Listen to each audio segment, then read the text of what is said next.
tumores, esto no es exactamente así. En el cáncer de la mama esto es así. Razón por la cual se comenzaron a implementar tratamientos sistémicos después de realizar tratamientos quirúrgicos o radiantes.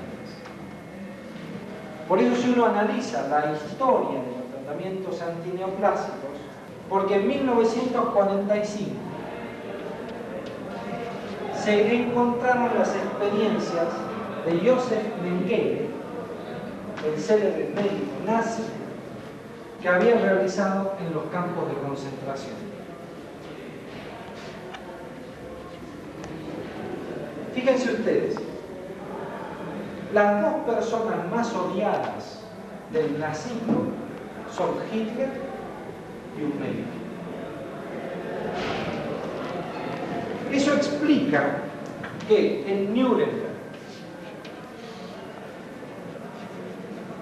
en Tokio, en Helsinki y en Venecia son todas reuniones de la Asociación Médica Internacional, se hayan ido pautando cuáles son las normas éticas de la investigación en seres humanos, que ningún médico puede desconocer so pena de dejar de ser médico.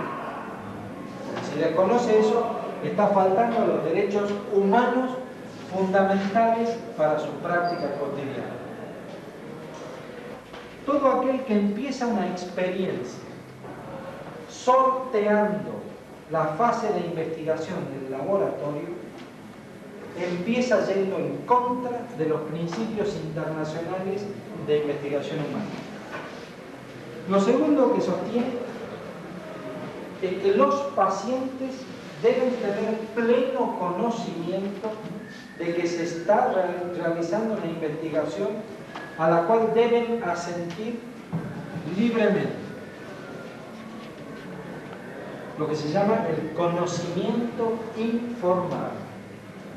El consentimiento, perdón, informado.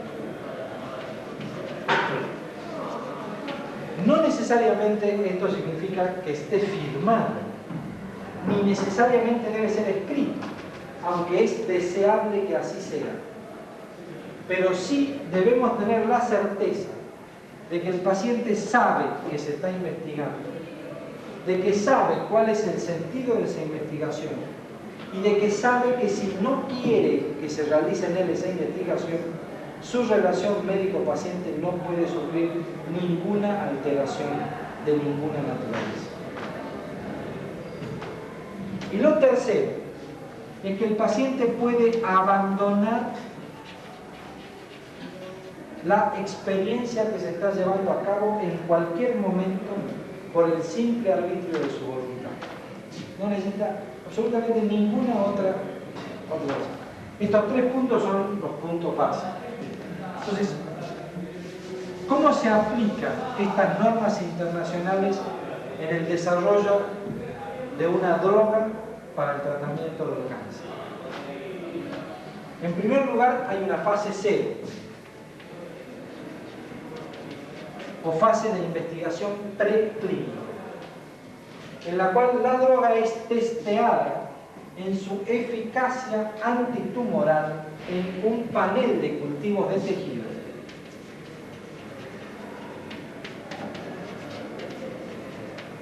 de los cuales el Instituto Nacional del Cáncer tiene aproximadamente unos 30 tipos de tejidos que se cultivan y a los cuales se expone la droga.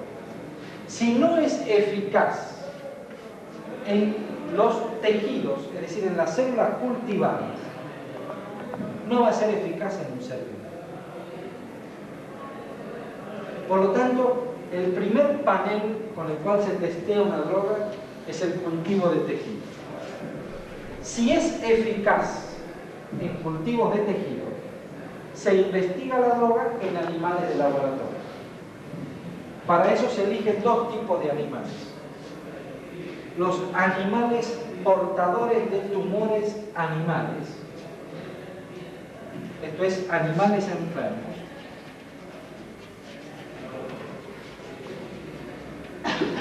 portadores de la leucemia 1210 o la leucemia P388, tipos de tumores animales. O animales especiales que se llaman ratones desnudos. Se llaman ratones desnudos porque no tienen pelo, que tienen la particularidad de no tener un sistema inmune. Son animales de laboratorio, creados en el laboratorio y que no pueden sobrevivir fuera del laboratorio, pero que al no tener sistema inmune se les puede inyectar un tumor humano y estudiar el efecto en los ratones de la medicación contra un tumor humano, es decir, lo que se llaman trasplantes humanos de tumores. Por ejemplo, cáncer de mama humano implantado en el ratón o melanoma humano implantado en el ratón.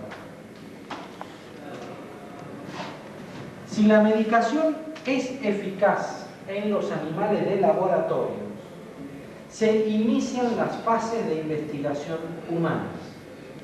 Las fases de investigación humana son 4.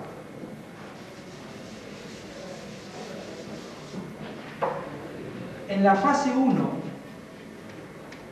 se busca la dosis máxima tolerable y la toxicidad dosis limitante. Esto significa cuál es la máxima dosis que yo puedo dar y por qué toxicidad no puedo administrar más dosis que esa. Para eso se empiezan las dosis con 1/10 de la dosis letal 50 del ratón, que es la dosis que mata a la mitad de los animales. Por eso necesito la experimentación animal indispensablemente, porque si no, uno no sabe con qué dosis puede comenzar una investigación humana.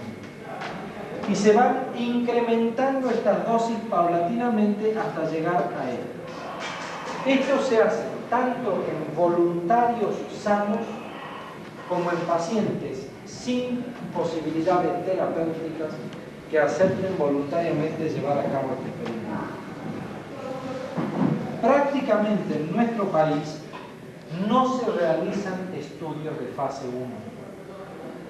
Prácticamente la mayoría de los estudios de fase 1 se realizan en Estados Unidos o en Europa, aun cuando actualmente hay algunos médicos que han hecho capacitación en Estados Unidos y en Europa, especialmente en Holanda, sobre investigación de fase 1. En la fase 2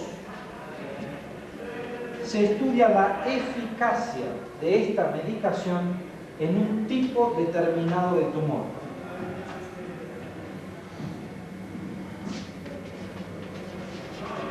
En la fase 3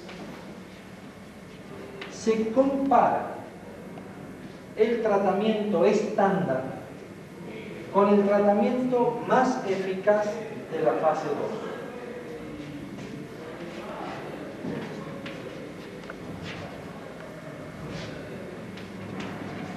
Y en la fase 4 se estudian las toxicidades alejadas de las drogas. Por ejemplo, infertilidad, trastornos de escolaridad o segundos tumores. Está rigurosamente establecido cómo se deben evaluar a los pacientes en estas condiciones. Y se evalúan básicamente 2 cosas. Una se llama respuesta, que se evalúa en disminución o incremento de las metástasis de los pacientes que están recibiendo este tratamiento. Y se evalúan tiempos en los cuales un tiempo es el tiempo libre de enfermedad. Esto es, si se puede obtener una remisión completa, es decir, desaparición de todas las evidencias de enfermedad diseminada, hasta tanto reaparezca la enfermedad, ese tiempo se llama libre de enfermedad. Hay otro tiempo que se llama tiempo de sobrevida, que es el tiempo que media entre el ingreso de un paciente al estudio y su muerte. Y hay otro tiempo que se llama tiempo libre de síntomas, en el cual se evalúa cuánto mejora la sintomatología de un paciente frente a un tratamiento determinado. Cada vez más se intenta englobar estas mediciones en un índice que se llama índice de calidad de vida, que es un resumen de cómo impacta en el tiempo, en los síntomas y en la respuesta del tumor estos tratamientos. Y cada vez más se intenta hacer estándares universales de evaluación de tratamientos para que puedan ser comparables todos los tratamientos.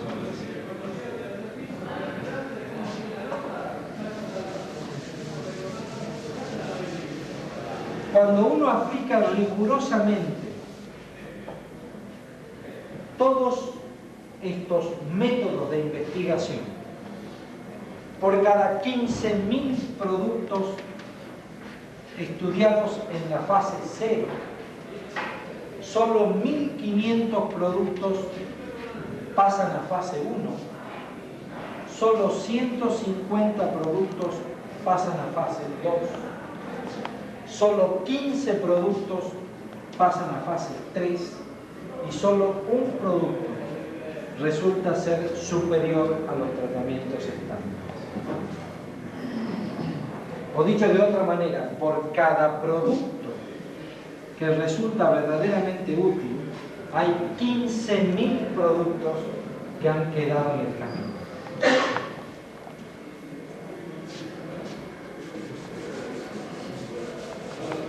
Sin embargo, si uno analiza cuál es la historia natural de los pacientes que hoy vemos con cáncer, probablemente toda esta metodología haya servido mucho más para saber con qué cosas dañábamos que para descubrir cosas nuevas con las cuales podamos curar. Especialmente si uno analiza los tumores más frecuentes. Ningún tratamiento es mejor para el cáncer de pulmón que no fumar. Ninguno. Porque todo lo que podamos hacer en cáncer de pulmón sirve menos que no fumar. Ningún tratamiento es mejor para el cáncer de colon que la consulta periódica, especialmente en los que tienen antecedentes heredofamiliares de cáncer de colon. Pero en algunos tumores se ha podido modificar claramente la historia natural de la enfermedad. Por ejemplo, en las leucemias, por ejemplo, en los linfomas, por ejemplo, en los tumores de testículo, por ejemplo, en el sarcoma de Ewing, por ejemplo, en el osteosarcoma, por ejemplo, en el tumor de Willis. Pero son todos tumores que no representan sino el 20% de la patología neoplásica. Los tumores más comunes siguen siendo tumores en los que difícilmente se puedan curar a menos que sean encontrados a tiempo. Por eso es que cuando se clasifican las situaciones clínicas de los pacientes en oncología, básicamente se puede hablar de 4 condiciones clínicas. Un curso clínico A, en el cual los pacientes están curados. Esto corresponde al 50% de los cánceres en los países desarrollados y al 30% de los cánceres en los países en vías de desarrollo. La diferencia del 20% está dada por la educación y los métodos de screening.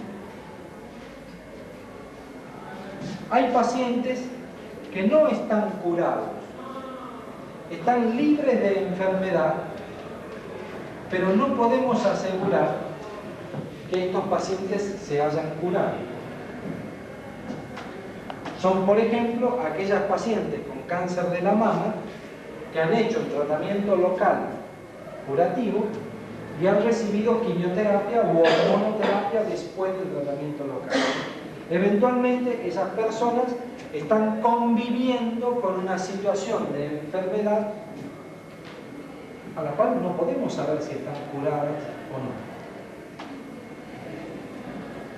Hay pacientes que tenían tumores potencialmente curables, pero que se han tornado incurables.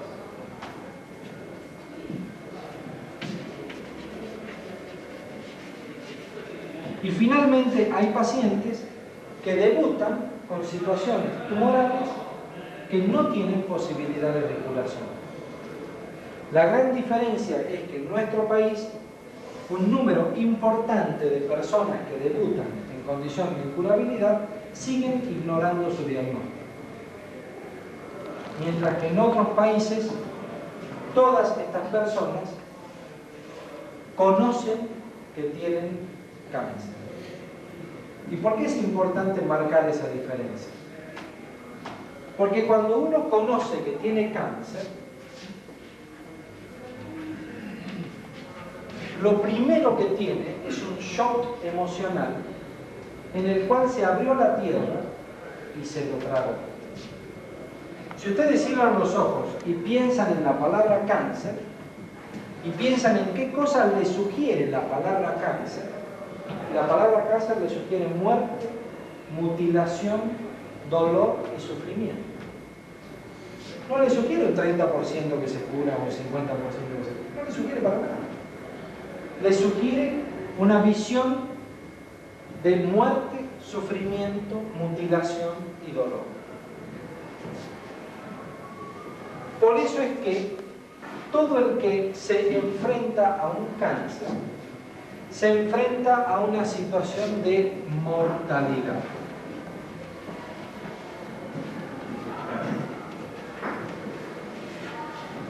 Probablemente nadie mejor que Elizabeth Kubler-Ross para describir las fases por las que atravesamos cuando nos enfrentamos a una situación de mortalidad. No voy a juzgar cuál es la situación actual de Elizabeth Kubler-Ross.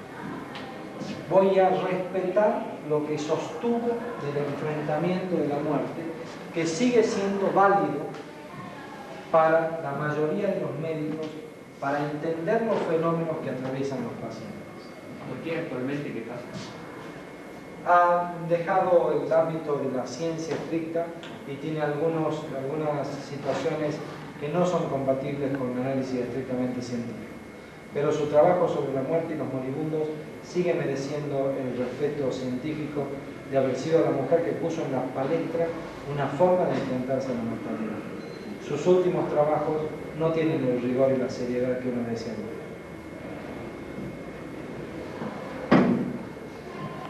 Ella tuvo una experiencia personal que la movió mucho, y los que analizamos su primer trabajo y sus últimos trabajos encontramos que hay una gran diferencia de rigor en el tratamiento de los temas. Comprensible porque ella vivió una experiencia personal, pero digamos es útil deslindar lo que son los últimos trabajos, lo que son los primeros trabajos, o los últimos son criticables, pero los primeros tienen mucha diferencia.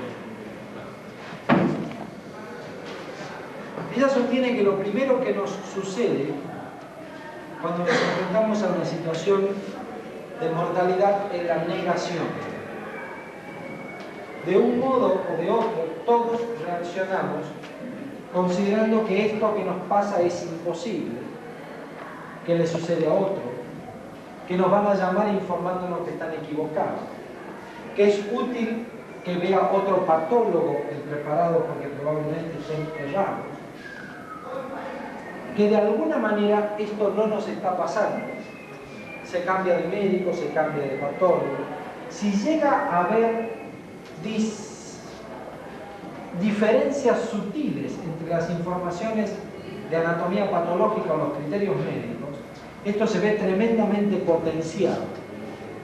Si no hay un consenso médico, se quiebra la estructura que sostiene al paciente.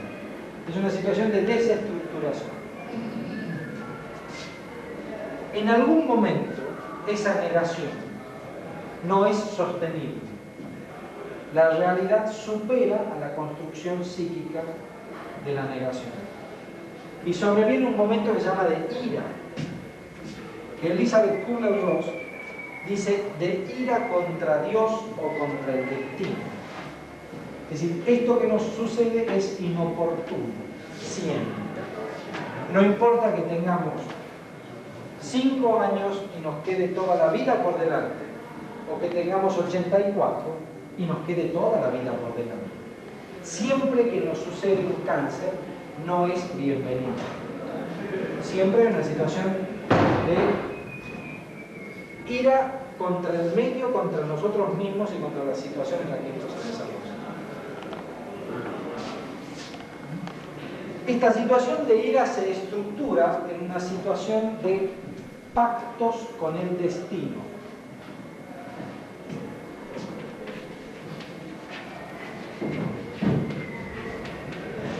¿Qué significa? Que uno acepta que tiene un cáncer, pero establece un trato contra lo que nos queda por vivir. Aceptamos el cáncer, pero no que nos vayamos a morir de cáncer. O aceptamos que nos vamos a morir de cáncer, pero no ahora. En la medida de lo posible, en el próximo siglo. O cuando nuestra nieta cumpla 62 años. O cuando nazca el hijo de fulano. Siempre intentamos un poquito más. Esto es muy importante, porque esta situación de pacto con el destino es una situación de absoluta fragilidad de la persona, que es invivenciable por los que no tienen cáncer. Todos los que creemos que no tenemos cáncer en estos momentos, no podemos aceptar la situación de pacto con el destino. Por ejemplo, si alguien nos dijera que un médico ugandés orinándonos nos cura de cáncer, todos aquí diríamos, ni pienso ir al médico ugandés. Pero si tuviéramos cáncer, el olor a orina sería bastante más importante de lo que creemos. Estamos tan frágiles que un estudio llevado a cabo en el Princess Margaret de Toronto, en Canadá, estudió cuál era la situación frente a los tratamientos de los médicos, las enfermeras, los familiares y los pacientes con cáncer. Y entonces, una de las preguntas decía, si a usted le ofrecen hacer una medicación que tiene el 1% de chances de controlar los síntomas, aun cuando no lo beneficie en términos de sobrevida, ¿la haría o no? Y entonces contestaron los médicos. El 97% dijo no. Contestaron las enfermeras. El 70% dijo no. Contestaron los familiares. El 65% dijo no. Contestaron los pacientes con cáncer. El 75% dijo sí. ¿Qué es lo que varía entre un grupo y otro? Que tienen cáncer. ¿Por qué es importante eso? Porque eso significa que toda persona que ofrece una alternativa terapéutica a un paciente o a un familiar en esa condición, si esa alternativa no tiene bases racionales, es un cretino. Sin ofender a los cretinos. Porque en realidad es algo mucho más grave que eso. Está aprovechándose de una situación de libertad severamente condicionada. Probablemente alguna vez los abogados o los legisladores se ocupen de ver cuánto condicionamiento tiene una persona en estas condiciones, para poder juzgar adecuadamente a todos los que trafican ofreciendo situaciones indebidas a personas que no tienen prácticamente capacidad de negarse a elegir. Son delincuentes. No tengo duda de eso. Todos los pactos que se hacen con el destino fracasan. De alguna manera, la enfermedad nos gana siempre. Y entonces suceden periodos de depresión.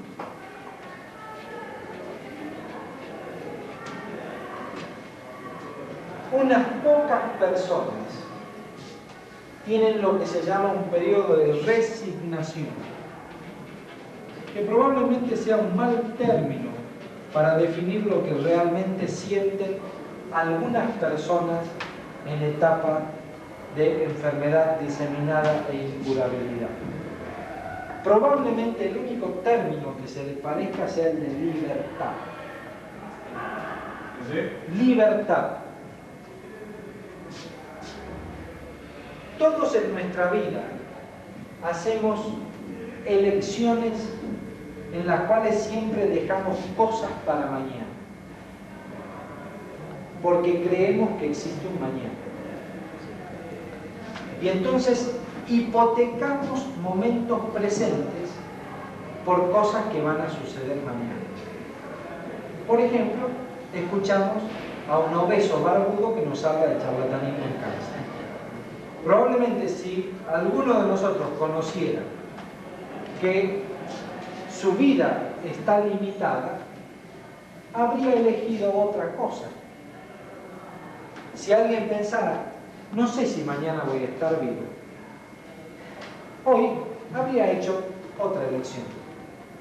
Eso es importante, porque siempre que uno analiza la comunicación de la verdad y el enfrentamiento con la muerte, no deja de sorprenderse con personas que al enfrentarse con la muerte adquieren una situación de bienestar, de libertad y de equilibrio que no tenían previamente. Y esto no se debe a ningún tratamiento de ninguna naturaleza, sino que está adaptándose a una situación de vida en la cual acepta que nada fuera de su voluntad tiene valor. Y para eso no se necesita ningún método psicológico demasiado rimbombante y ningún tratamiento metódico de lo que quieran. Muchas personas llegan a eso sin ninguna preparación y sin ningún método. Sí. ¿Y eso no debería ser la forma permanente? Eso depende. Estas etapas no se viven en forma sucesiva. No digo del que esté enfermo o el que no lo esté. Es una forma de vivir. Es difícil saber cuál es la mejor forma de vivir. Lo que es seguro es que cada uno debe encontrar la que sea la mejor. Probablemente, para algunas personas, esa es una forma ideal de vida. Probablemente para otras no. Y lo importante no es la receta de cocina, sino la base de esto está en descubrir que hay por lo menos 3 momentos en los cuales nuestra situación puede ser llamativa. Un momento en el cual alguien sumamente racional obre irracionalmente. Es razonable que eso suceda, es una manera de adaptación al problema. Por ello no nos llama la atención que haya médicos, excelentes médicos, que cuando tienen un cáncer piensen en una gripe, en una celulitis, en una inflamación del músculo, en una fractura normal. Están negando, están actuando razonablemente. Y hay que tener muchísimo cuidado con obligarlos a la aceptación de una verdad. Pero también hay que tener muchísimo cuidado con potenciar su negación al infinito. Ni una cosa ni la otra. Que hay un momento de máxima fragilidad, donde la persona está sometida a una situación en la cual casi no puede negarse a elegir. Por eso nos llama la atención que los sobrevivientes después se escandalicen de las elecciones que hicieron o de las que permitieron hacer y se arrepientan de haber caído en manos de charlatanes. Pero deben entender que en esa situación casi no tenían libertad. Aquí la responsabilidad no está de parte del que elige, sino de parte del que brinda una falsa opción, que es otra cosa. Y finalmente hay una etapa en la cual puede haber un bienestar que no necesita de ningún método, de ninguna naturaleza, y que forma parte de su adaptación a la forma de enfrentar este problema. Por eso, yendo estrictamente a los métodos alternativos, llamados así como una de las formas de desdibujar el charlatanismo, porque en realidad se han llamado medicinas no ortodoxas, medicinas no probadas, medicinas alternativas, medicinas holísticas. Yo las definí como medicinas parasitarias, simplemente porque esto es muy importante, porque hay gente que considera que las medicinas alternativas pueden ser estudiadas como el curanderismo. Pueden ser estudiadas como el curanderismo, pero uno no debe olvidar que el curandero ofrece un discurso no médico. ¿Esto qué significa? Que la persona tiene mayor libertad entre elegir un discurso no médico y un discurso médico que cuando se le ofrecen dos discursos médicos. El grado de libertad con la cual una persona elige ir a un curandero o ir a un charlatán es diferente, porque está mucho más condicionada la persona que va a un discurso médico falaz. Es mucho más difícil seleccionar, sobre todo cuando el segundo punto que tienen en común las medicinas alternativas es seguir la ola de lo que se considera en esos momentos la mejor y más moderna forma de práctica médica. Es muy interesante ver cómo en la década del 20, que es la época de la revolución en la física, los rayos, los átomos, las medicinas alternativas eran físicas, eran energías.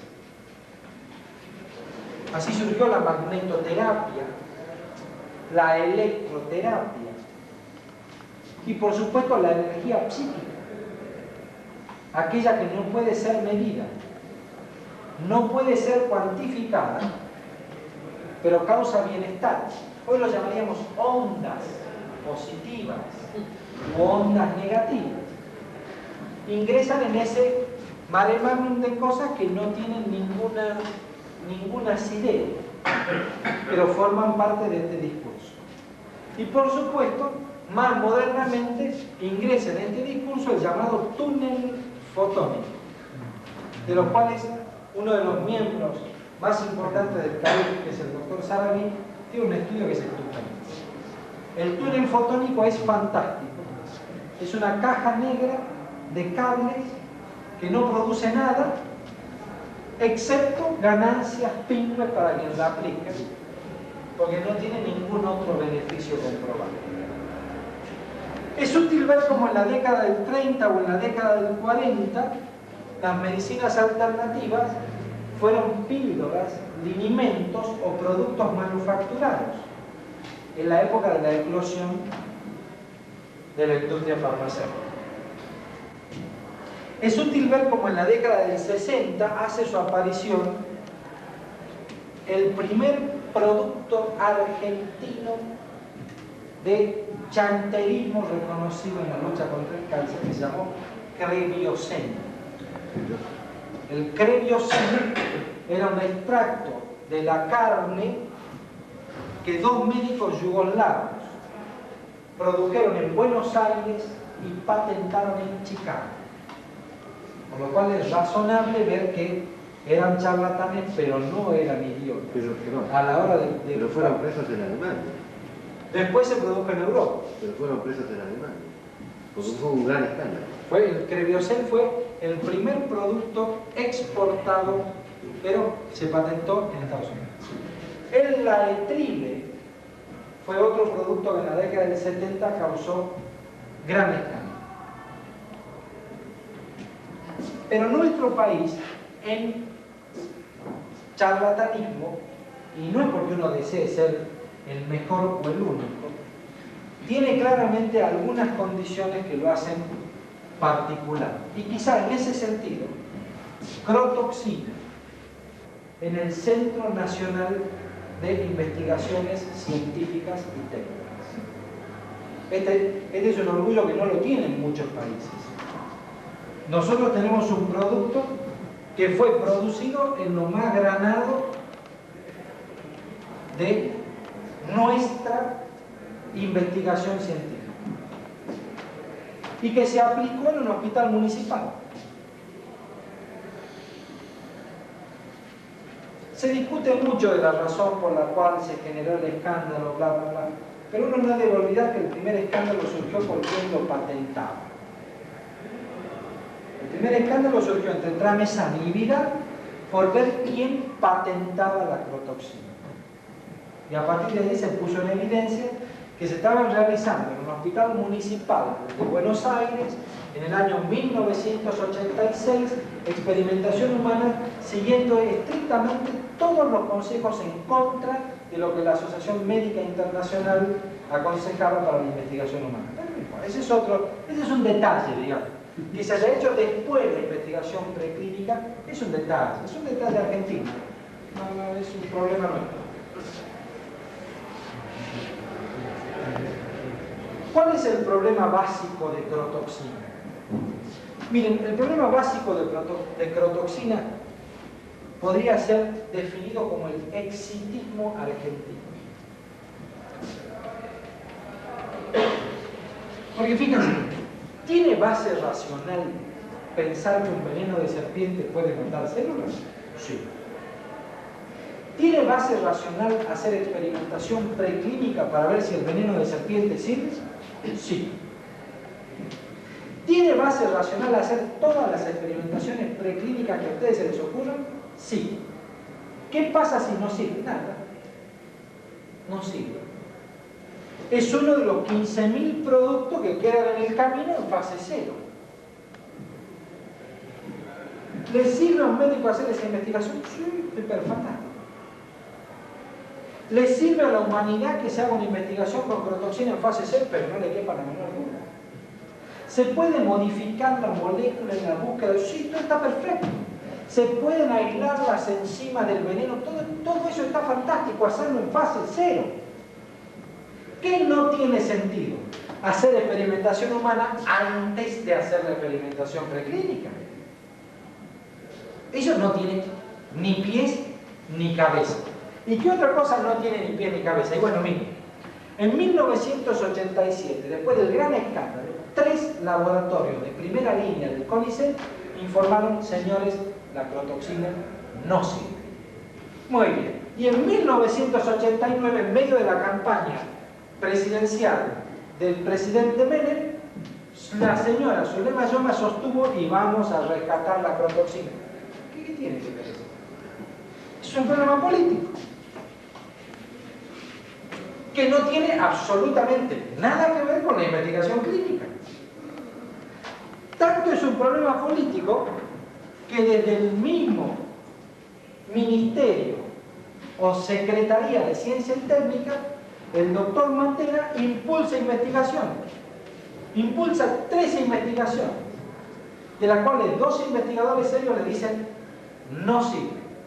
Y un grupo de Rosario, que no tiene demasiados antecedentes, les dice, en un tumor, en un sarcoma de la rata, se produjo necrosis.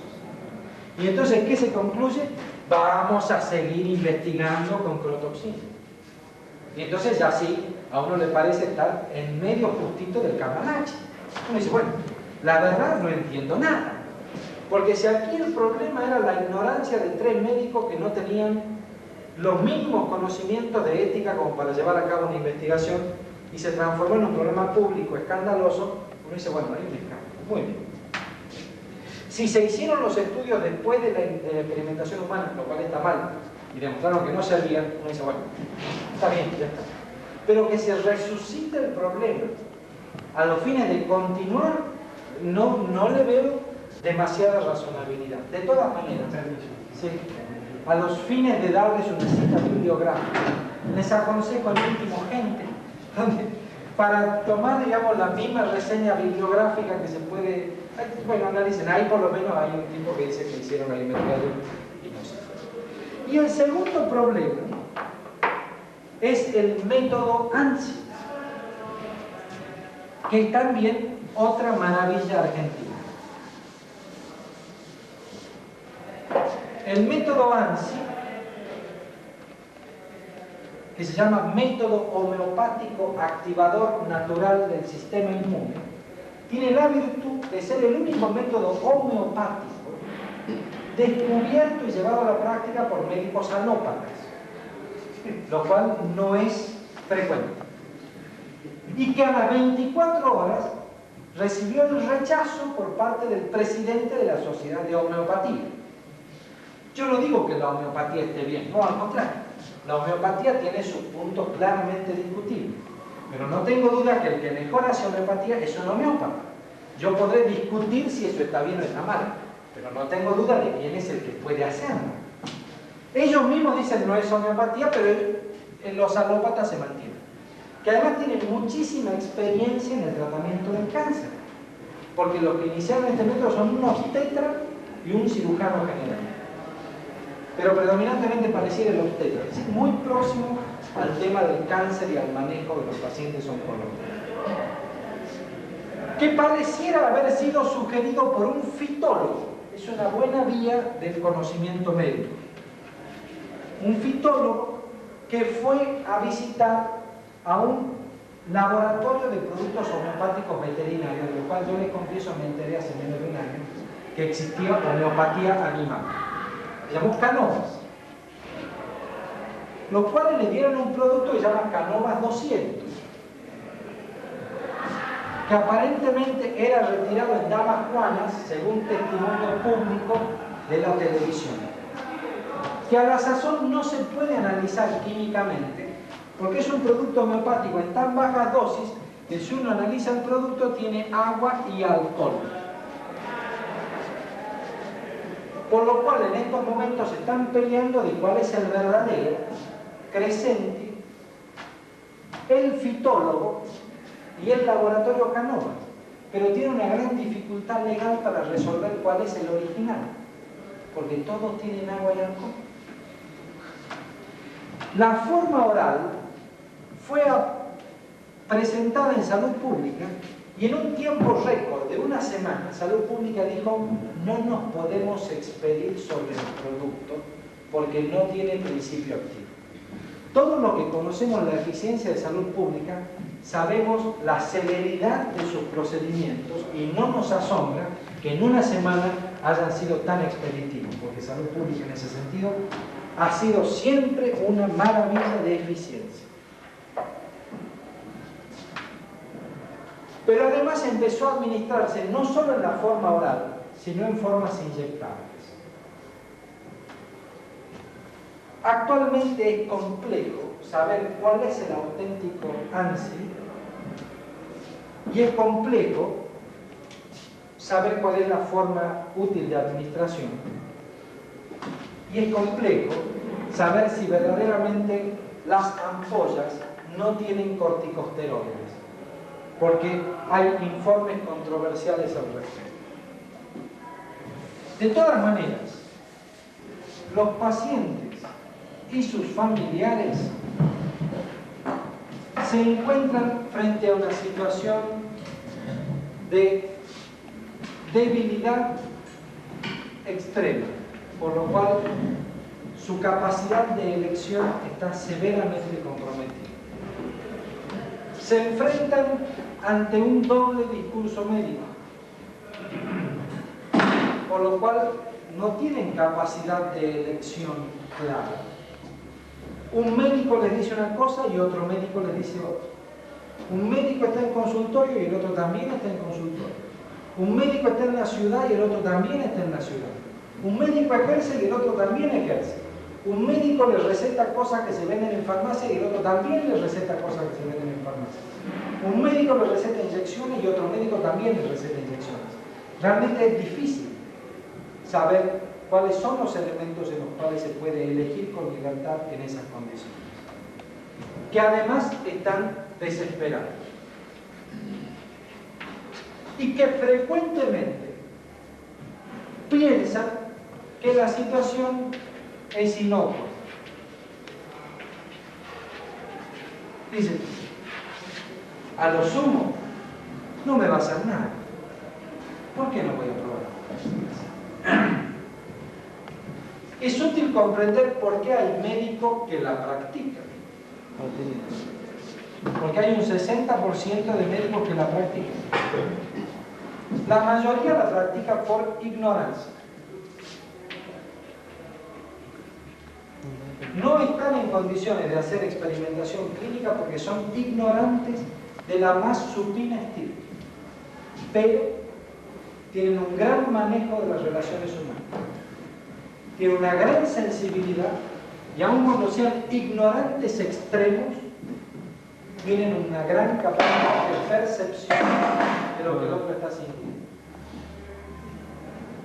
Que además dan explicaciones simplistas de lo que sucede, que puede satisfacer a la persona, aun cuando no sean ciertas. Y que frecuentemente recurren a lo que se llama teoría conspirativa.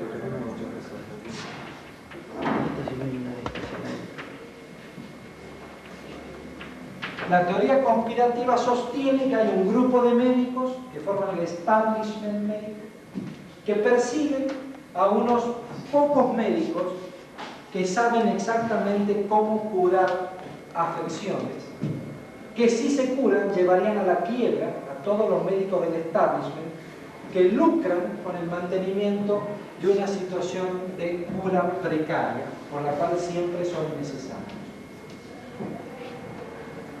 En general, en el mundo, en la política, en la vida, los que son perseguidos las pasan mal. Yo siempre a mis pacientes les digo, averigüe qué auto tiene el médico alternativo. Porque yo tengo un Dodge 1500 modelo 80 super picado, que no lo quieren ni los ladrones. Entonces, averigüenlo, porque por ahí hasta le regalo el mío y me llevo el de él a los fines de que digamos se sienta menos perseguido. No tengo la menor duda que gane el mío. Es útil esto porque les preguntan a médicos serios sobre si pueden o no recibir medicinas alternativas. Muchos de los médicos la toleran por ignorancia.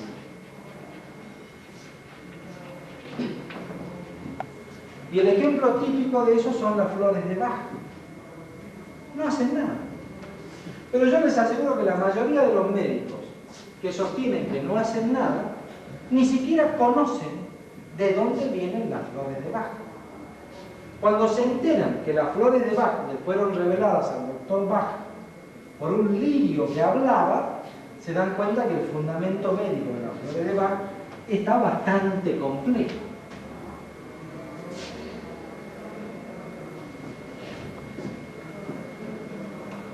Algunos médicos toleran la práctica de otros médicos por un falso sentido de la ética.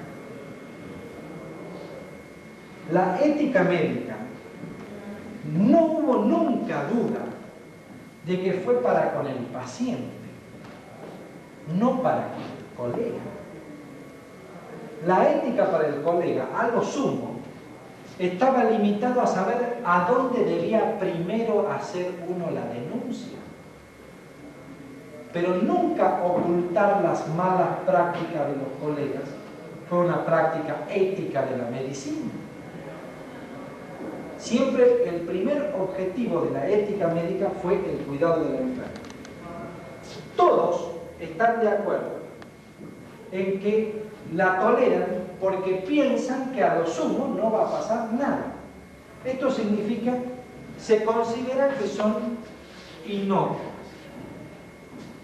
Ahora, se da la particularidad de que si en algo es experto el médico, es en inocuidad. Por aquello de que primero no debe causar daño.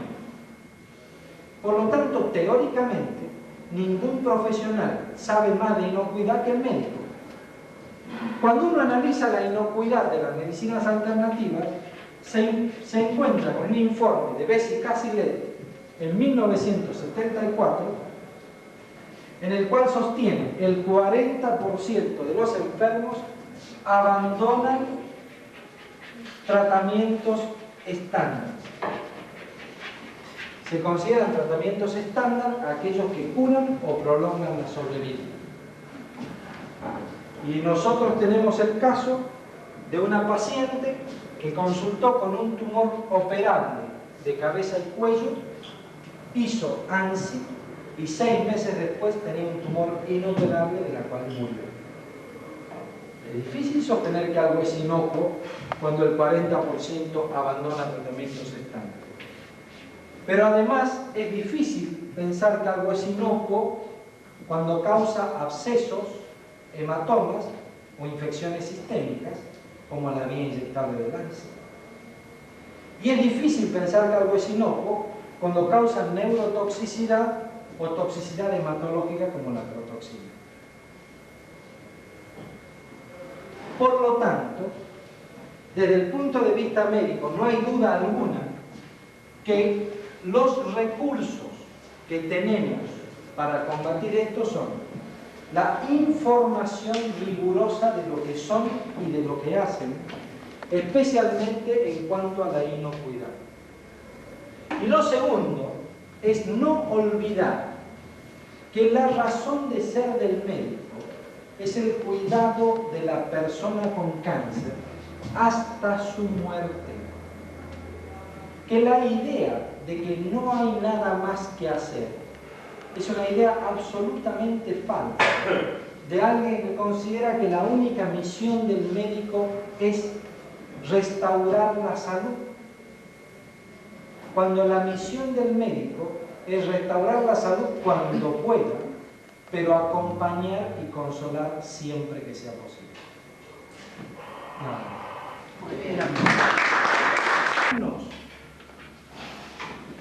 Hay 1000 profesores full time en la universidad. En Estados Unidos el promedio es que por cada 1000 alumnos hay 950 profesores full time.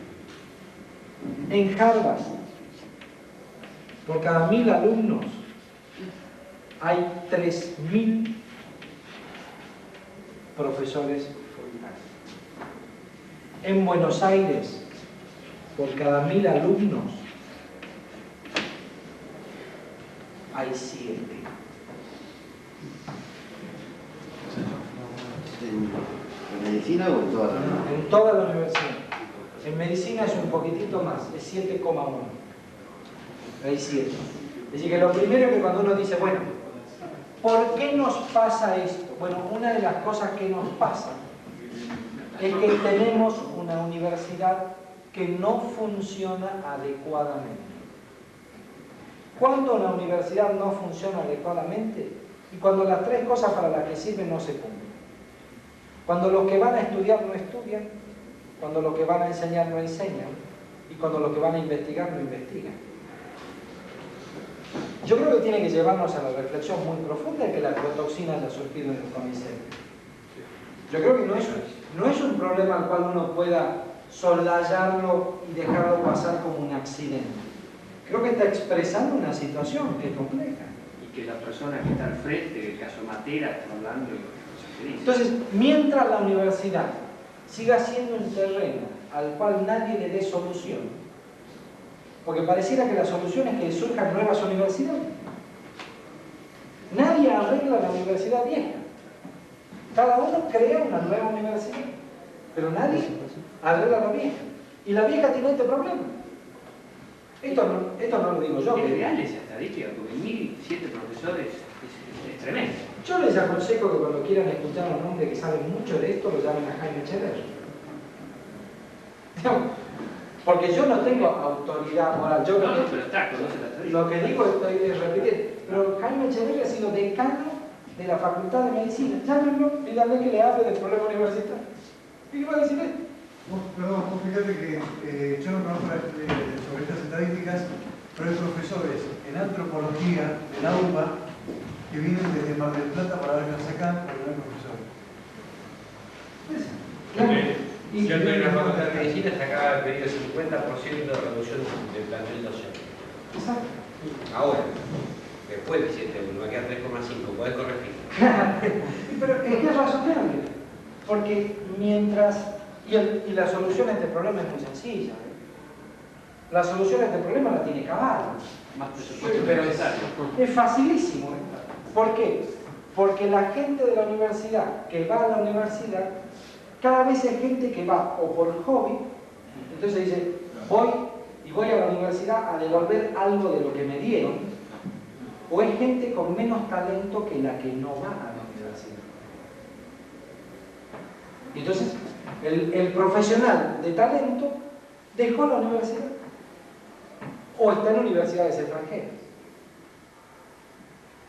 No es un problema nuevo, pero nadie le da solución. Cada año ingresan más alumnos a los cuales se va a poder educar peor, que reciben un título que les permite ejercer toda la medicina, toda la vida. Porque nadie tiene que responder por sus conocimientos. Tiene un título que lo habilita para ejercer toda la medicina, toda la vida. Eso significa que si yo en estos momentos decido abrirte el cerebro y operarte, tengo un título que me habilita a hacerlo. Aunque en eso te va a dar muerte seguro, porque soy un animal con la mano, ¿qué le va a hacer? Pero tengo un título que me habilita para hacerlo. Peor todavía. Los alumnos que se reciben con promedio de 7 para arriba, todos hacen la residencia médica porque consideran que es antiético ir a ejercer la medicina con los conocimientos que tienen. Pero los que tienen 4 o menos no hacen la residencia médica porque consideran que tienen conocimiento suficiente para ejercer la medicina. Dicho de otra manera, yo tiemblo de la posibilidad de tener un accidente y caer en una guardia donde haya médicos que no hayan hecho residencia. Porque ahí yo no puedo elegir. De la otra manera sí puedo elegir, pero ahí no. Cuando esté descerebrado, ahí no. Y ruego al ángel de la guarda, no me desamparen, digamos. Como decíamos con nosotros. Pero creo que es un problema serio. Es un problema serio que haya 180 días de clase, cuando los hay. Es un problema serio que se siga sin fomentar un sistema de educación. Evidentemente está hecho a propósito. No sé, yo digamos, te confieso que cuando pienso en algo hecho a propósito y pienso en teorías paranoicas no me satisfacen. Digamos, creo que es un problema social. Sí, no por paranoia, sino por interés. Pero es la misma sociedad la que sabe que la universidad es un lujo caro. Los dirigentes sociales. ¿Cómo? Los dirigentes de la sociedad. Los dirigentes sociales, de acuerdo, pero digamos, es un problema serio. Cuando pusieron el ingreso restringido, hubo grandes movimientos sociales en contra de la restricción del ingreso. Cuando la universidad es lo más natural y razonable del mundo, que la sociedad diga no van a estudiar todos, van a estudiar a los que sirvan y de los que sirvan les voy a exigir que cumplan una función social. No, pero no cuando se emplea la universidad como una bolsa de gato donde van a qué, no sé. Son los resultados de la demagogia barata. No tengo la menor duda. Es un problema de solución que exige seriedad. Y nadie está dispuesto a encarar el problema con seriedad. Y entonces sucede todo esto. Existe algo en Argentina no se conoce que es largo plazo. Ah, seguro. Seguro. Que cambie el gobierno y que siga la política. Exactamente. No es negocio. Exactamente. Doctor, mi padre fue profesor titular de radiología, pero hace ya 10 años murió. Él nos contaba siempre, con otras barbaridades, estando de acuerdo con todo lo que usted dijo. Por ejemplo, él daba clases acá en San Martín, ¿no? Y decía, esto que yo estoy mostrando en un negatoscopio, dice que había colas y colas de alumnos que salían por corredores y que por supuesto no veían nada. Y él explicaba todo, pero ahí quedaba. Entendí que Veronese se había manifestado en 1970 que la operación radical no tenía ningún... Pero se siguió aplicando 20 años después. Sin duda. La inercia en la adquisición de los conocimientos es claramente un problema médico que está estrictamente relacionado con él. Cuanto mejor sea una facultad, cuanto más formados sean sus profesores, cuanta mayor competencia haya entre sus profesores, cuanto mayores concursos haya entre sus profesores, cuanto mayor libertad tenga el alumnado para elegir, cuanto más discusión haya en su foro, tanto más rápidamente se aplicarán los conocimientos. Cuanto menor sea eso, tanto más dogmática será la enseñanza, tanto más rígida, tanto más difícil será discutirlo. Vaya a la Facultad de Psicología y discute el psicoanálisis. Vaya, discútalo. Vaya como alumno y plantee que no está de acuerdo con eso. Y explíqueme cómo hace para levantar el aplauso. Y entonces muchos van y dicen, yo repito como un loro lo que me piden y explíqueme dónde está el universitario. ¿Dónde está el hombre que está buscando críticamente la verdad? Y se transforma en un secundario más. Hay que estudiar este librito, este número de páginas, para rendir con él. Y entonces no hay posibilidad de que los conocimientos que se adquieren se vuelquen rápidamente. Sí, quería hacer una pregunta. El origen, la causa, la etiología del cáncer, ¿puede ser psicológica? No hay ninguna evidencia que haya demostrado que haya un origen psicológico del cáncer. El primero que planteó eso fue Galeno, que planteó allá a principios del primer milenio que había una relación entre los melancólicos y el cáncer. Y esto lo hizo probablemente porque vio el melanoma, que es un lunar que da múltiples metástasis de color negro. Y él debe haber pensado que eran acúmulos de bilis negra, por eso melancolé, la bilis negra. Nunca se ha podido demostrar un origen psicológico del cáncer. Porque hay estadísticas, por ejemplo, cuando se hace la investigación de la persona que tiene ya el cáncer, que 2 o 3 años antes ha tenido trastornos o que se le ocurrió un familiar. No hay duda alguna de que esas estadísticas son reales y tampoco hay duda alguna de que son comunes. Pero por ejemplo las personas irritables, o en el caso de la ira que se mencionó antes, o las personas que tienen una tendencia a tomar las cosas a la tremenda, en términos vulgares, tienen una predisposición, o las personas que tienen una predisposición genética, porque eso sí, eso es otra cosa. Pero predisposición genética existe. Hay una predisposición genética a ciertas neoplasias, cáncer de la mama, cáncer de tiroides medular, cáncer de colon familiar, hay una cáncer de pulmón. El hijo de un paciente con cáncer de pulmón que fuma tiene casi 10 veces más chance de tener un cáncer de pulmón que otra persona. Pero cuando hay una predisposición genética, también puede haber una predisposición psicológica, es decir, la persona tiene una predisposición psicológica, absolutamente no genética, no psicológica. Eso es más difícil, ¿sabes por qué? Porque la predisposición genética es demostrable. Vos podés hacer un árbol genealógico y demostrarlo. La predisposición psicológica es tan compleja que... No, yo me refiero a la persona que conoce su genética, que sabe que hay una predisposición genética y que psicológicamente eso le incide a elaborar. ¿Vos sabés? La predisposición genética no es determinante, no significa que porque tenga esa predisposición se va a producir el hecho. No, pero hay es una predisposición. Es una predisposición. Todos los estudios psicológicos no pueden demostrar absolutamente nada. Pero entraría dentro de lo que hablábamos antes, la negación, la ira, la parte. Pero eso es cuando uno se enfrenta al conocimiento del cáncer. Esas son reacciones normales frente a una Pero situación. si sabe que hay una predisposición, que por ejemplo sus padres, sus ancestros han muerto de cáncer, en su familia hay gente que ha muerto de cáncer.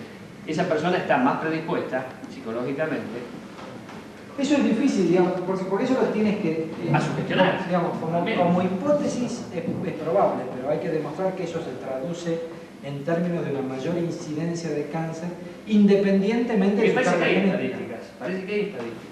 Hay estadísticas que muestran estrictamente lo contrario. ¿Así? No han podido, de ninguna manera se puede afirmar científicamente el origen psicológico del cáncer. Sí. A través de la experiencia que vos tenés, cuando a una persona se le dice que tiene cáncer, en grupos, así digamos, de grandes cantidades de personas, ¿qué pasa con la evolución de la enfermedad, con el tratamiento? ¿Es mejor que una persona sepa que tiene cáncer o no? En general estoy hablando, en un caso particular. Claro, yo diría que es difícil hacer una generalización.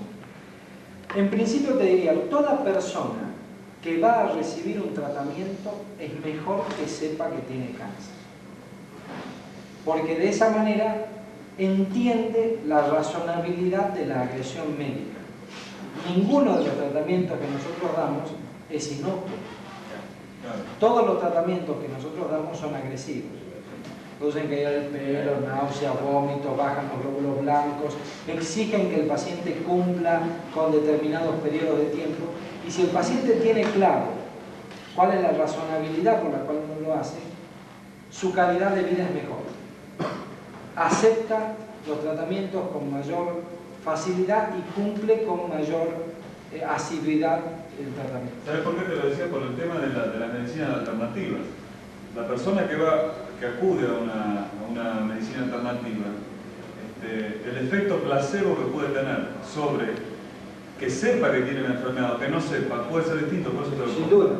Lo que sucede es que lo contrario también es cierto. Si no va a realizar ningún tratamiento y no sabe lo que tiene, hay personas que viven mejor sin hacer nada y sin saber lo que tienen. Lo que es muy difícil de establecer es una situación racional en la cual alguien sepa lo que tiene y no haga nada. Es decir, dicha a una persona que tiene cáncer, no hacerle nada es casi imposible. Le resulta muy difícil a esa persona convivir con una situación en la cual dice, tengo cáncer y no me están haciendo nada. Y allí es donde recurren frecuentemente a métodos alternativos en la búsqueda de placer. Claro, por eso, porque si la persona no sabe nada, sería una forma de poder comprobar la eficacia psicológica que puede tener el cáncer, la aflatoxina, porque si él no sabe lo que tiene. Si se mejora, quiere decir que entonces la parte psicológica tendría una función importante. Yo te diría que hay, en los pacientes míos que no sabían nada y que recibieron subrepticiamente alguna de estas medicaciones, yo no noté ningún beneficio, más allá del beneficio atribuible a suspender una terapia. Por ejemplo, dijeron, lo operaron, y a las 2 semanas de la operación era otra persona con el cáncer. Pues sí, pero querido, cualquier persona a las 2 semanas de cualquier operación es otra persona. ¿Por qué? Porque pasadas 2 semanas y te sentís mucho mejor que cuando te abrieron, mucho mejor, sos otra persona. Lo mismo sucede cuando se terminan los rayos. Alguien dice, era increíble, empezó el cáncer cuando terminó los rayos. Y a los 2 meses era otro tipo. Doctor, ¿hay estadísticas con la cantidad de muertos que hay por el cáncer? La cantidad de muertos que hay con el Hansi solamente la podrían brindar los Hansi. Digamos, yo te puedo decir que en los pacientes que han recibido ANSI, yo no he visto ninguna modificación de la historia natural de su tumor, excepto empeoría. Yo dije que están muertos prácticamente todos los que tienen cáncer, pero no hay estadísticas. Y que no creo que la lleven ni ellos. Ellos seguro. Pero sería útil preguntársela, porque son los que tienen que tener. Yo quería preguntar si el espíritu de lucha por la vida, de disponerse a combatir la enfermedad, influye en una prolongación de la vida o mejoría en caso de una enfermedad terminal. Casi no tenemos duda de que sí. Entonces infartó psicológico. Casi no tenemos duda de que sí, porque no tenemos dudas de que eso es real. pero no está cuantificado. ¿Qué es lo que sucede? Hay una serie de factores que le suceden a las personas que luchan en relación a las personas que no luchan y que no pueden ser cuantificadas, porque son mejor atendidas por sus médicos. ¿Por qué? Porque exigen más que la persona que no lucha. Consultan más tempranamente con síntomas. ¿Por qué? Porque se dan cuenta y se prestan más atención que otros. Cumplen las prescripciones. Cumplen las prescripciones médicas con mayor facilidad que otros. Entonces son tantos los factores que influyen que es difícil saber cuál de todos esos tiene trascendencia final. Pero el resultado es seguro que en términos de calidad de vida tienen mejor calidad los que luchan que los que no luchan. Y entonces en esa escala que va de la negación a la resignación, ¿no está la etapa de la negación influyendo positivamente en la lucha por la calidad de vida? Muchas veces la negación es operativa. Muchas veces la negación es contraria. Los que están resignados no dejan de luchar. Luchan de otra manera. Por eso decía que el término resignación no es un término adecuado. Yo le hubiera puesto liberación, aun cuando suene mucho más poético que científico. El término de aceptación. Pero es aceptación racional. Claro, pero además de eso, digamos, es una situación de máxima libertad, ¿no? Digamos, en nuestra vida estamos siempre muy condicionados. En esa situación casi no tienen condicionamiento. Yo tengo en estos momentos un hombre que es una maravilla, que es un pintor, que tiene un tumor de cabeza y cuello, que lo está matando, que él sabe que lo está matando, que está con una traqueostomía y que pinta. Entonces él me dijo una cosa que a mí me dejó muy marcada.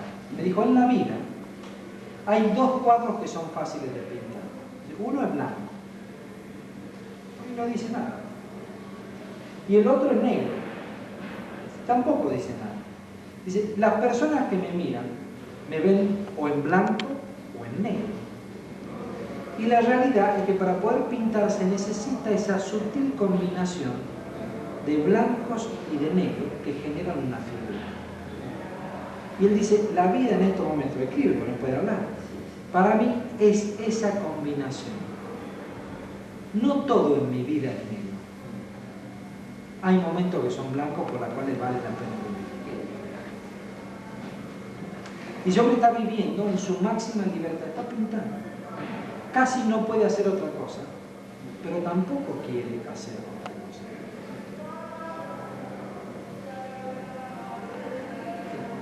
Si no puede, no quiere.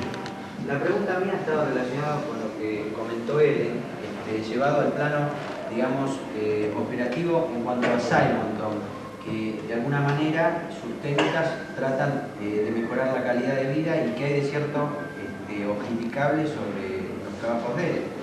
Yo creo que hay varias cosas que son criticables en los Simonton. La primera de ellas es la responsabilidad que pone en la persona sobre la génesis del cáncer. Pocas cosas son más penosas para una persona que atribuirle a su condición psíquica su enfermedad, una suerte de búsqueda voluntaria de la enfermedad. Que eso es tremendo. Especialmente cuando hay algunas enfermedades relacionadas con el estilo de vida. Por ejemplo, los pacientes que tienen SIDA. No se buscaron el SIDA. Tendrán un estilo de vida que los pone en más o en menos riesgo. Pero en definitiva, yo no soy quien para cargarles sobre su afección mi concepción de su estilo de vida. Entonces, lo primero es que tenemos pacientes que se sienten muy apesadumbrados por la responsabilidad que tuvieron en la búsqueda de este tema. El segundo problema serio con los Simonton es el voluntarismo en la curación. Es decir, se va a curar el que quiere curarse y el que no, que se funda. Eso es mentira.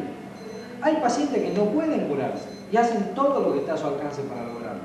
Y nosotros hemos tenido varios pacientes tremendamente angustiados por la dificultad en la visualización corporal y en la destrucción de células malignas. Por ejemplo, tuvimos una enferma que tuvo insomnio porque no podía visualizar el páncreas para destruir las células pancreáticas. Y ella estaba segura que se iba a morir por una metástasis en el páncreas. Y vivió muy mal. no es una buena calidad de vida de un método que no ha demostrado ninguna eficacia terapéutica desde el punto de vista científico en términos de curación. Es cierto que es el método alternativo probablemente más inocuo, no usa aparatos. Ya no hablan más de curación, ahora están hablando de mejorar la calidad de vida. Claro, pero no el trabajo original de Simonton era de curación. Originalmente sí, Lo que es interesante es cómo hizo el trabajo Simonton. Simonton era un radioterapeuta y al finalizar la radioterapia comparó el grupo de pacientes que habían dado bien y el grupo de pacientes que habían dado mal. Y encontró que los que andaban bien tenían un estado de ánimo mejor que los que andaban mal. Y entonces concluyó exactamente lo contrario de lo que concluiría cualquiera de nosotros. Cualquiera de nosotros diría, anduvo bien, se siente mejor. Anduvo mal, se siente peor. Él dijo no. Anduvo bien porque se siente mejor y anduvo mal porque se siente peor. Y a partir de allí construyó todo su método, junto con el método de la imaginería de Sigmund. En 1985 se comprometieron a presentar un trabajo prospectivo, randomizado, en el cual demostraran sus beneficios en términos de sobrevida. ¿Usted lo recibió? Nosotros tampoco. Han pasado 8 años y todavía no han presentado sus resultados. El Instituto Nacional del Cáncer llevó a cabo un estudio prospectivo y randomizado y demostró que no hay beneficios en términos de sobrevida. Entonces pasan a hablar de calidad de vida. El problema de la calidad de vida es que es un problema sumamente complejo para poder ser analizado y sus resultados son siempre conflictivos. De todas maneras, hay gente que siente que se mejora y de hecho hay médicos que han publicado letters en New England asumiendo su beneficio al método de Simonton. No hay ningún estudio científico que haya demostrado que el método de Simonton tenga alguna utilidad para alguien excepto para Simonton. Son dietas pobres en fibra. Y probablemente eso se deba a que una evacuación más regular impide el contacto de derivados de la bilis que se metabolizan en el intestino y que podrían ser carcinogenéticos. Sin embargo, no hay ninguna dieta que haya demostrado curar el cáncer. Si ese cambio de dietas hacia una dieta más rica en fibra, que no significa dieta macrobiótica, sino significa coma más lechuga, coma más rabanitos, coma repollo, agregue ensaladas a sus comidas, ninguna dieta ha demostrado curar el cáncer. ¿Por qué? Porque una vez que se desencadena el proceso de desdiferenciación celular, no hay cómo volverla atrás, excepto algunos trabajos recientes en los cuales provitamina A, el ácido cis-retinoico y el ol-trans-retinoico han mostrado que el epitelio de la boca y del pulmón pueden diferenciar nuevamente las células.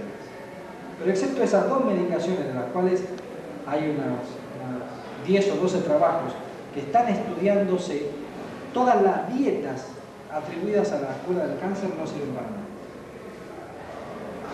Perdón, aparte cuando se refiere a ese incremento de fibra, simplemente se refiere a un cáncer en especial, no a toda la variedad que hay. No, se refiere al cáncer de colon. Además toma la variable de la alimentación, no todos los demás factores que podrían llegar a incidir. Porque si comparo un bantú con un señor que vive en Nueva York, hay otro montón de cosas. Sin duda. Pero básicamente, digamos, hay una suerte de consenso en que una dieta rica en fibras puede ser útil desde el punto de vista poblacional para disminuir la incidencia de cáncer de colon.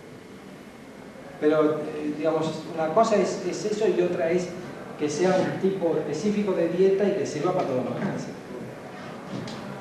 ¿Hay algún estudio cuantificado sobre la efectividad de alguna determinada psicoterapia en pacientes, sea de SIDA o de cáncer? No, hay los diferentes estudios desde el punto de vista terapéutico. Sí, no, psicoterapéutico. Los diferentes estudios sobre eficacia antitumoral de métodos psicoterapéuticos rigurosos o no, como puede ser el de Luisa Hay, por ejemplo, como método de ayuda, no han demostrado ser eficaces como terapia antineoplásica. Por supuesto que si alguien lo usa como muleta, puede encontrar beneficio en esa muleta, siempre y cuando sepa que lo usa como muleta. Es como si alguien dijera, la oración como terapia antineoplásica, ¿es útil? No. Nadie ha demostrado que altas dosis de oración destruyen células tumorales. Eso no significa que aquella persona religiosa no encuentre en la oración consuelo, fortaleza, resignación, sentido, y que diga, yo rezando me siento mejor. Fantástico. A tal punto que yo tenía una enferma judía que vomitaba con la quimioterapia. Y en la sala de espera, una enferma católica le regaló una estampa de la Virgen María. Porque le dijo, con esta no vomito nada. Muy bien. La tomó la enferma judía y dejó de vomitar. Cualquiera que tiene conocimientos más o menos elementales de psicología, dijo, hizo un condicionamiento operativo. Le creyó a la otra mujer, tomó la estampita, veía la estampita y no vomitaba. Cualquiera que tenga conocimientos religiosos básicos dirá, claro, se convirtió, tomó la Virgen María. Y cualquiera que sea judío, digamos, no, es lógico, son colegas. De alguna manera la Virgen María también era judía. Entonces, me va a dejar con otra. Entonces, no, tenés explicaciones variadas para satisfacer un fenómeno que probablemente sea metacientífico. En este sentido, difícilmente haya una sola respuesta para esto. Creo que lo que no tiene sentido es creer que una sola respuesta pueda explicar esta situación. ¿Por qué un paciente va a un charlatán sabiendo que va a un charlatán y se siente contenido? Porque está en la hipótesis de hacer todo. Y todo incluye lo bueno y lo malo. ¿Y se siente contenido? Sí, se siente. ¿Y sabe que es un charlatán? Sí. ¿Y lo hace? Sí. ¿Qué es lo importante? Que ese hombre optó libremente, aunque esté en contra de lo que nosotros pensamos. Lo que es inaceptable es que alguien vaya engañado, que alguien vaya creyendo con falsas expectativas, porque le puede suceder lo que le pasó a un paciente nuestro que hizo crotoxina, que tenía un cáncer del cual sabía que se iba a morir, e hizo crotoxina, y nos dijo, ¿sabe qué es lo que sucede? Me morí 2 veces. Y eso es terrible. Porque yo ya sabía que me iba a morir. Y cuando me prometieron la crotoxina, sentí que me iba a curar. Y ahora sé que me mintieron. Todo este tiempo lo perdí al divino volumen. Y eso es inaceptable. ¿Hay factores predisponentes a distintos tipos de cáncer? Como el caso, por ejemplo, del corazón, que se lo reí, Básicamente se conocen que hay cánceres que son hereditarios, se conocen que hay cánceres que no son hereditarios, se conocen que hay cánceres que están relacionados con tóxicos. El ejemplo típico es el cáncer de pulmón y el tabaco. El cáncer de pulmón es un cáncer raro hasta que se fumó. Y a partir de allí empezó el cáncer de pulmón a aumentar en los hombres. Y en la década del 50 las mujeres demostraron que son iguales que los hombres. Y entonces empezaron a fumar y está aumentando. Entonces, ¿sabes que es muy interesante eso? Porque probablemente el tabaco sea una de las pocas diferencias que nos quedan con los animales. Fíjate, hasta la década del 50 todos pensábamos que la gran diferencia del hombre y los animales era la inteligencia. A partir de la década del 50 es cada vez más complejo saber si la inteligencia es lo que nos diferencia de los animales. Entonces es claro que es la estupidez lo que nos diferencia de los animales. Saber deducir. Es cierto, el animal no está estúpido. No va a meter la pata en el lugar correcto. ¿Se sabe algo de la vitamina E? Una pregunta, cuando, por ejemplo, se aplica la quimioterapia, ¿no?, a los pacientes, y aplicado durante unos 6 meses, quería saber, ¿es posible que los efectos se den después de un tiempo, después de unos meses de haber sido aplicada? Sí, hay efectos a largo plazo, por eso es la fase 4. Por ejemplo, pueden aparecer infertilidad, puede aparecer retraso escolar en los chicos, puede aparecer trastornos endocrinos después de quimioterapia. Pero no hay efectos beneficiosos o curación después de varios meses de aplicada la droga. Es posible que en algunos tumores la muerte celular se traduzca por respuestas tardías, pero en general eso es muy infrecuente. Porque sé que con otras enfermedades, otras drogas, otros medicamentos, puede pasar eso. Es posible que con los modificadores de respuesta biológica el beneficio se obtenga 6 o 9 meses después de comenzada la aplicación, pero porque se aplican en forma continuada. Los modificadores de respuesta biológica se aplican mucho tiempo. La quimioterapia destruye como un agente antiinfeccioso.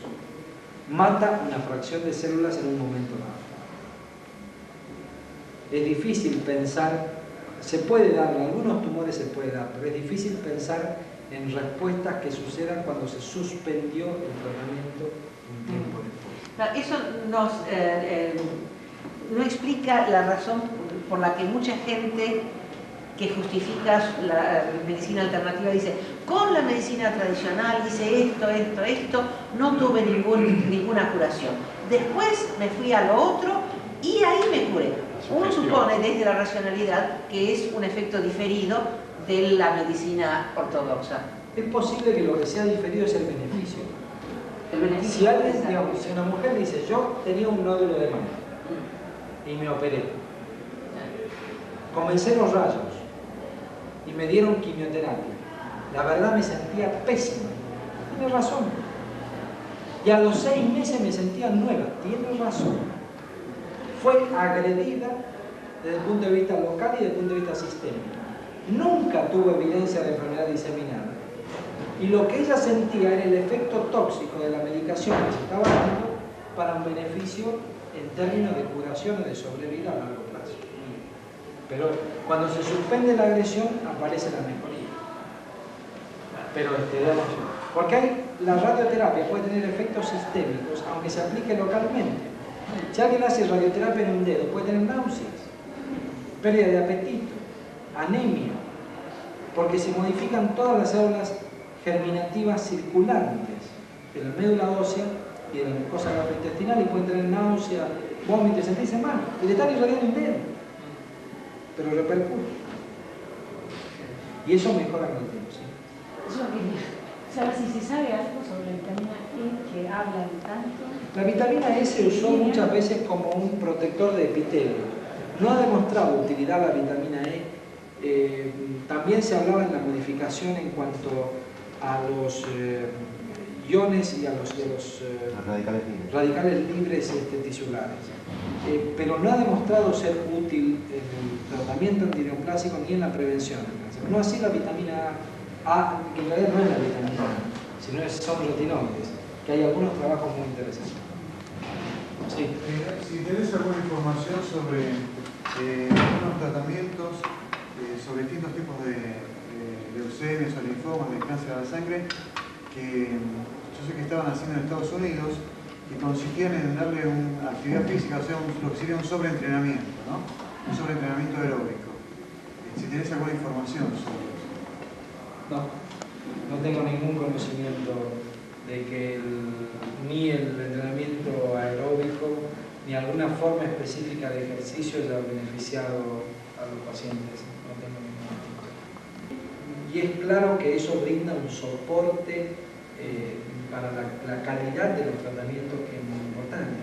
Así han diseñado todo un sistema de administración ambulatoria de medicamentos oncológicos que permite que el paciente no sufra casi ninguna modificación de su estilo habitual de vida. Sí. ¿En qué etapa de la fase 0 fue descartada, digamos, la agrotoxina? Eso es Ya ves que cuando se hicieron los estudios fase 0, después de los estudios humanos, hubo 3 trabajos de gente de primer nivel, entre los que estaban sacerdotes de Lustig y Morro, que demostraron que no había actividad. Lo conozco, Marcos, es amigo mío. Bueno, es compañero de la escuela secundaria. Es excelente. Después hubo una resucitación de la criotoxina y se le llevó a 3 grupos distintos. Y de esos 3 grupos distintos, uno de Rosario, en un tumor, en un sarcoma de la rata, demostró que había microsis. Y de eso se prende para decir, bueno, en realidad, el Instituto Nacional del Cáncer exige eficacia en no menos de 6 tipos celulares para demostrar que eso es. Y de hecho han sacado uno que era el leucemia 1210, porque casi con penicilina se producía mucha célula. Ya no es un modelo experimental. Ustedes sí que dan pelota, ¿eh? La próxima vez me acuerdo de la posibilidad de cáncer de pulmón.